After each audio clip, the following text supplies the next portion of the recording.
फसल की इजाफी पैदावार के लिए सालार एग्रो की मुक्का हाइब्रिड पोटाश।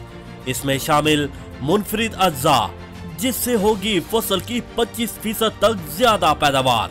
ये कोई आम पोटाश नहीं, 3 गुना ज्यादा ताकत रखने वाली पाकिस्तान की पहली मुनफरिद मुक्का हाइब्रिड पोटाश, तुर्की से दरामद शुदा।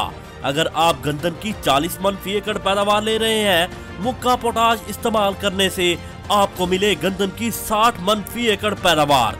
यानी आलू की फी एकड़ पैदावार 100 बोरी उठा रहे हैं तो आपको मिलेगी आलू की फी एकड़ 145 बोरी पैदावार।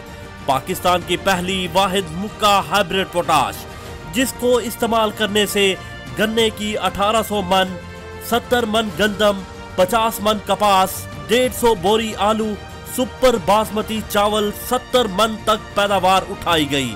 सालार एग्रो की मुक्का हाइब्रिड पोटाश, इससे हो फसल की शानदार बढ़ोतरी और जानदार फसल।